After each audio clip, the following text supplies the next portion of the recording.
Okay, so my next video is all about painting techniques, and this is my collection of colors. You don't need this many. I have just been experimenting with different colors and different companies, trying to find the colors that I like. The reality is that each color acts in a unique way, and you really just got to get used to figuring out what you like to use and what you don't like to use. And I have certain colors that are not my favorite, and I have certain colors that are. Most of our pigments come from earth pigments, not all of them. Let's see if I can find one from a different spot. I know I've gotten a few, like this one's from Rublev, and I don't know. You can get them from all over the place. You go online, and these are just minerals. You can see that they're powder form, and this is what we're going to make our paint out of. This is more of a flesh tone. And so for me, flesh is the most challenging part, so I like to find colors that are as close to flesh as possible. But there are reds and blues and browns, and they're all natural pigments found from the earth. So they come from all over the world, and it's a neat way to think about, your icon being made from, natural elements from around the world coming together to make this one prayerful thing. So again, you just kind of find the things you like. Sometimes, like some of the whites, there's a lead white that can be toxic, so sometimes the paints are toxic. So you just have to be careful. There's pigments again. So, and then I have my bowl in here too. I just kind of throw it in here, and I got this container. It holds both of these at Joann Fabrics for like $5, and it's a nice way you can stack them and slide them away. And again, I shared a lot of these with another individual so that we could save money, so we split a lot of the pigments. They run anywhere from like $6 to like hundreds of dollars depending on what it is, but most of mine are in the $6 to $12 range. And so today we're going to be working on different techniques for painting, and I'm just going to show you. I don't know that I want to put on my icon per se, but I have some watercolor paper here for practicing. I also took the liberty of taking all of my pigments and mixing them up and putting them on paper so I could see what they look like on my board. So it helps me decide, what it is that I want to use. And so when I'm looking at, my plate and trying to figure out what color I want, I'm like looking at her garment. I might want to go like cypress green, maybe add a little bit of parrot to it, so you can mix. Sometimes when I find a cool color that I want to remember, I'll put my recipes on this as well, so that I know how to get these colors again if I find one that I really like. So here I wrote skin really big, and it's red ochre and dark yellow ochre combined 1-to-1.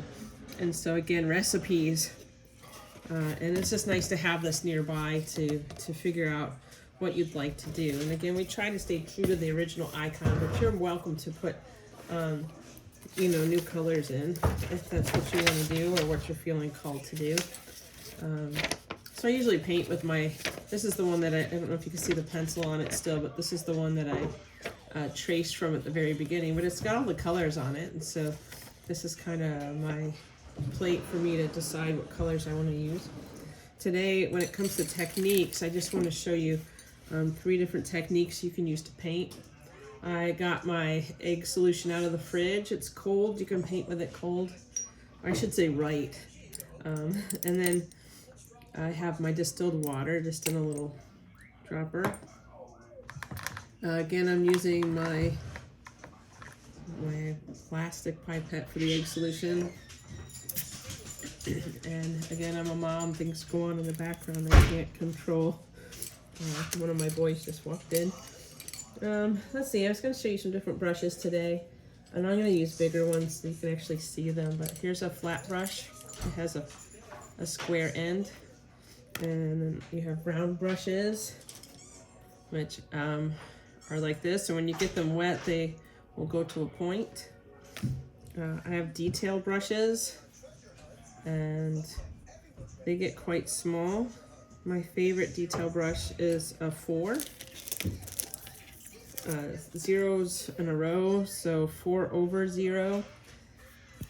You can spend a lot of money getting sable brushes, which is like squirrel tail brushes. Or you can get some synthetics. They work very well. I like brushes, let's see, where's the camera? I like brushes with longer bristles because it holds more paint. And then you can not have to dip as much. I think my longest brush that I do detail with, it's pretty crazy looking. Here it is. Let me get it wet because it's a little crazy. Here's my longest brush. I don't know if you can see that. And so that holds a lot of paint, and I can go pretty far without having to stop. And so when I'm doing a long detailed line, I'll use this guy, especially on like Mary's gold on her clothing, things like that. There's 3 techniques, and I have every brush in between like this and this, you know. So I have all kinds of round brushes, I have all kinds of flat brushes, and I have all kinds of, I even have fan brushes and whatnot. It just depends on what's calling me that day. When it comes to techniques and making paint, I'm going to show you that. Every paint pigment is unique, like I said before, and you have to kind of learn how each pigment works. And so it's always good to practice on paper. Sometimes I go for the liquid on top. Sometimes I mix often to make sure it's all mixed. Sometimes I want the sludge on the bottom. It just depends on what I'm looking for. And so today I'm working with dark neutral brown. It's an earth pigment.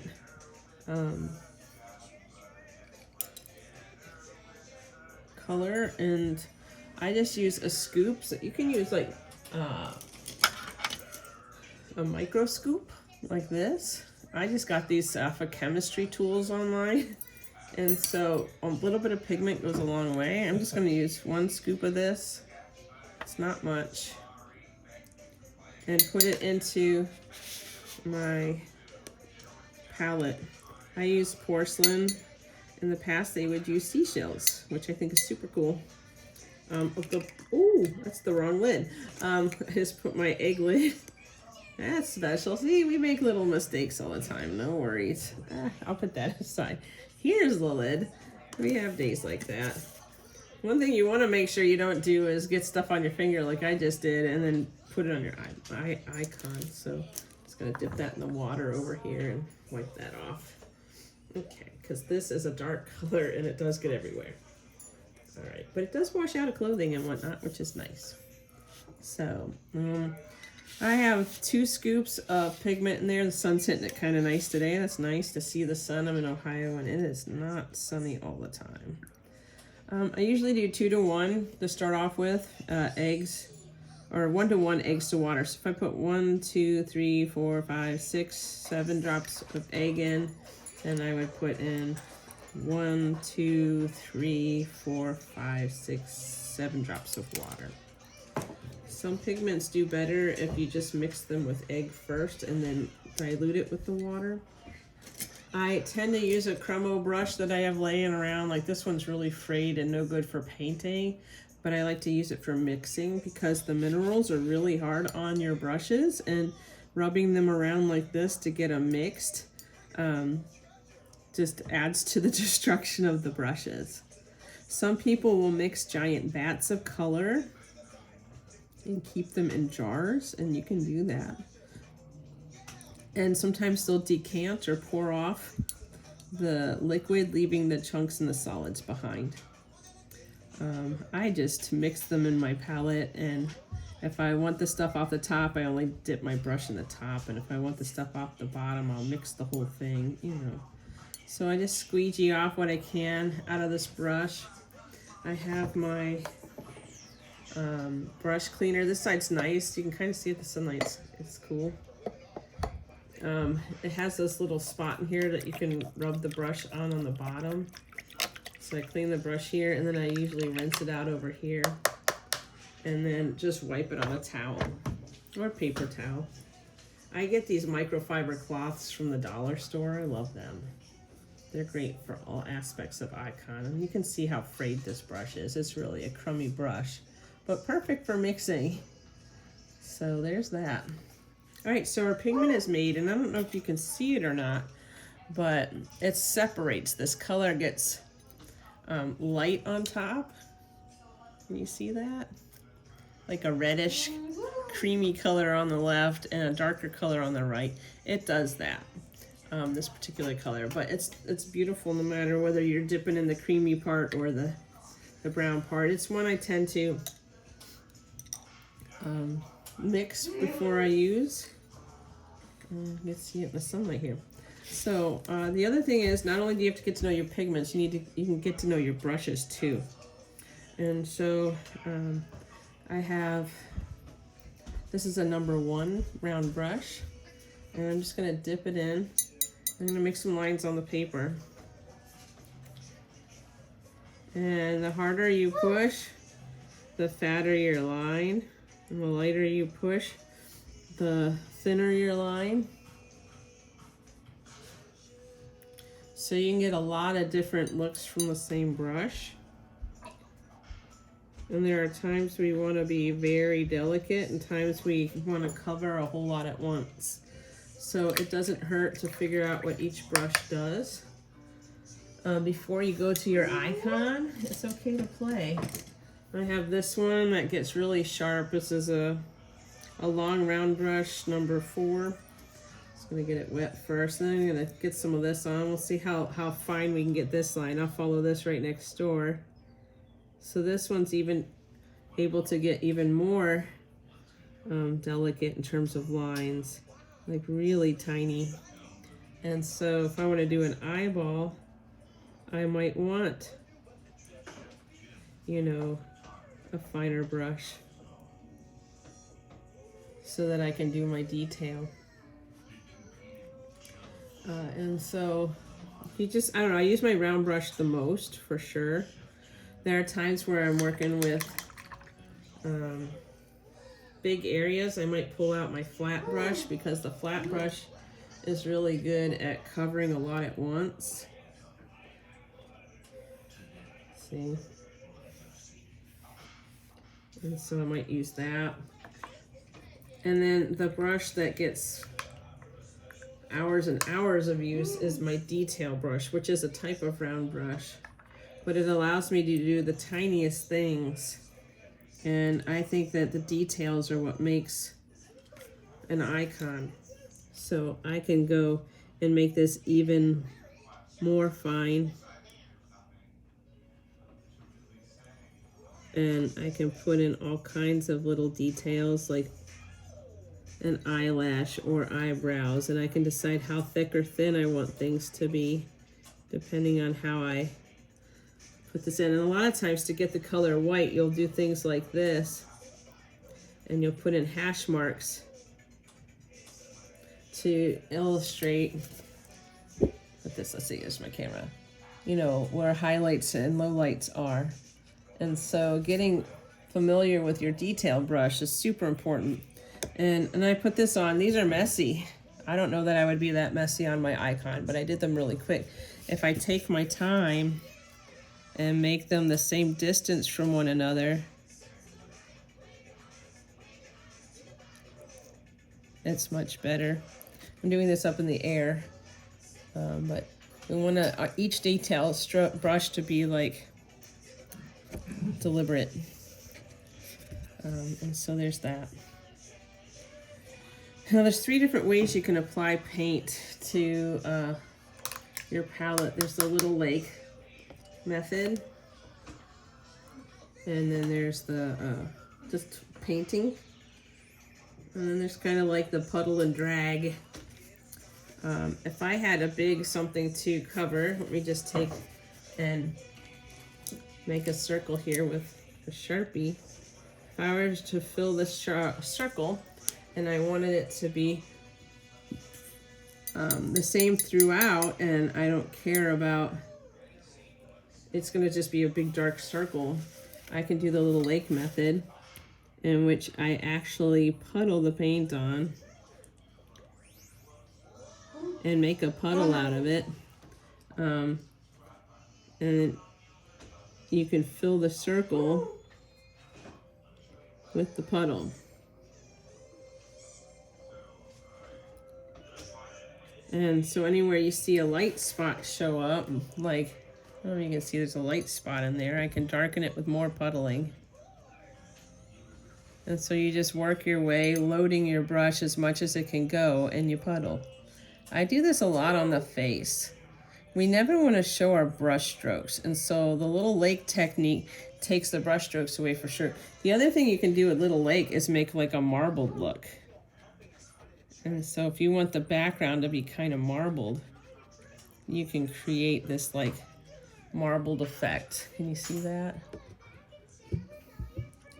And so that's all Little Lake. You just tap, tap, tap, tap, tap, and rotate your brush around and grab paint and make it as marbled as you'd like. Tap, tap, tap, tap, tap. Ta-da, and then you get marbled. So the Little Lake lets you make puddles and make everything a big blob of the same color, or you can marble it by tapping it and thinning it out in spots. My favorite way to paint is to put a puddle on and just put the tip of the brush in the puddle and drag the puddle around. And so we're dragging the paint, not really using the brush like you would for like oils or acrylics, and just putting the paint in the puddle here and then pulling it around. Pull, pull, pull, pull, pull. Then the last way that you can do things is just use the paintbrush as it was meant to and just literally paint, or write as we would say. And you can control how much paint goes in and how thick it is, but what you have to be careful of is we never want to show brush strokes. And so to get the brush strokes to go away on this, you would need to put several coats on, and it could be different colors. The other thing that we can pay attention to is how much water is actually into our paint. If I wanted this to be a darker color, I could put more pigment in, or I could make what's called a glaze, and I can thin it out. So say I have, I'll put my Sharpie back out, a flower, and I don't know, I'll put a couple petals on. It's a funky looking flower. There we go. And so I have a flower, and say I want the middle of my flower to be dark and the edges to be light, maybe so much so that it's a glaze. I'm just going to take some distilled water and put it in the middle here, and add an equal amount of egg to it. Boop, boop, boop, boop, boop. And then I'm going to just take my brush and pick up some of the brown, and I'm going to make a very thinned out version of this color. This is what's called a glaze. And so you can see it's still brown, but you can see how much lighter it is. And so glazes are great. Like if you use yellows or reds or golds, it can change the entire tone of your, your image. And so it makes it look very rich. That's the beauty of icons and this type of paint, is that a lot of times I'll have up to like 20 layers of paint on any given spot. And so, I don't know, I just filled it in. Now I can make this glaze a little bit darker. I dipped my brush in to the paint again. And so maybe now I can just bring in a little bit darker color. And it's the same color, but now it's not as opaque, or it's more opaque, I should say. So there's that. You can see how we're kind of making it darker and darker as we go. So I dip my brush in and swirl it around, and it's even darker yet. And I wouldn't go this fast if I was painting an icon, that's for sure. And maybe for just down the middle, I want the, this is more like a watercolor, because I'm not letting it dry. We always let it dry in between. And you can put lights on top of darks and darks on top of lights in iconography. But these gradual layers of light to dark or dark to light used a ton in iconography. And I did it with water in one color. You can do the same thing with two different colors. Start with two brushes of one color and one brush of another, and then you can gradually change the color too. I use that a lot on folds of clothing. I'll put black in with a color and make it darker, darker, darker, or I'll put white in with a color and make it lighter, lighter, lighter. And so the glaze and the color gradations are completely due to the amount of mixing you do. Boop. And that really makes all the difference in the world. So I suggest that you play. Get a piece of paper out, see what the colors do that you're interested in using, see what happens when you put water with it, see what happens if you mix other colors with it, and be prepared to do several layers at once, or several layers over time. It's not something you're going to paint just one layer and be done. It's just gradual change. Here I can actually, we could take my flower, it's pretty dry now, and I can use my detail brush, and I could do things like little dots, you know, boop, boop, boop, boop, boop, boop, boop, boop, boop, dot, dot, dot, dot, dot, dot, dot, dot, dot. And I can make it look more flowery, like some kind of tiger lily or something. Or I could put a stamen in with this little anther on the top. Ooh. And lilies technically have 6 leaves, I know that. But you get the idea. See, I could put the details in, and I could put different colors in, and it would have a big old pistil coming up. Ooh, pistil. And I could work on giving that dimension. A lot of times with iconography, the images we're looking at don't look realistic. Don't let that bother you. There's a reason for it, and it's because the people that you're painting are not here on earth with us. They're in heaven. And so they're not paying it, you know, they pay attention to us when we pray and whatnot, but they're not here. They're somewhere else. And that's what we're, you know, that's why we paint them looking like they're, you know, not here with us. They're with God. It's pretty cool. All right, so you can see I could put little boop, boop, boop, boop, boop, boop, boop, boop, boops here at the edge, and I can bring this closer so you can see, or maybe I'll put like some things like that and a stripe down the middle. Ooh, you know. And so you can see some of my detail work kind of bringing my flower to life. And our icons come to life when you put the details on, but unfortunately they're last. They're the most superficial layer, so a lot of times people are like, this isn't going the way I planned it. But like I said before, every icon comes out the way it's supposed to, and keep faith, have trust in the process, that by the time you get to the details, it's going to be beautiful, and you're going to want to pray with it.